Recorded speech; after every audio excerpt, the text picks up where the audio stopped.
Je rappelle qu'en France, en 2005, par référendum, on a demandé aux Français s'ils étaient pour ou contre la Constitution européenne.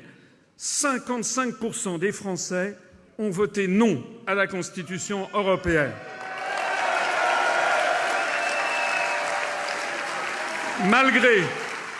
Malgré cela, pendant 2 ans et demi, les européistes ont fait le gros dos.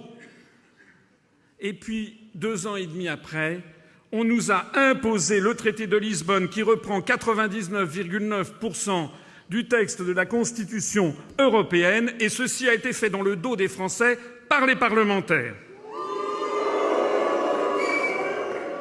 Et je rappelle, on est là pour ça, qu'en juin 2016, 52% des Britanniques ont voté non, ont voté pour le Brexit, ont voté non au maintien dans l'Union européenne, ont voté en faveur du Brexit. 2 ans et 9 mois après, ils n'ont toujours pas obtenu ce pourquoi ils ont voté. Nous considérons ceci comme un scandale démocratique.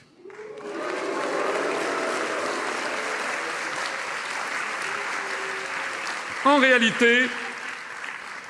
réalité, si on regarde les choses avec objectivité, on est obligé de constater que c'est l'ensemble du continent européen qui est tombé sous l'emprise d'une dictature qui ne dit pas son nom et qui refuse les votes des peuples.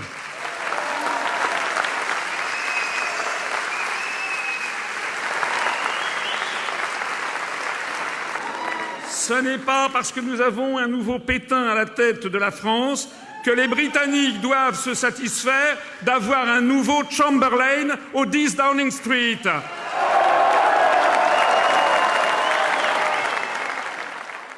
Nous voulons un nouveau Winston Churchill, comme nous voulons aussi un nouveau De Gaulle à la tête de la France.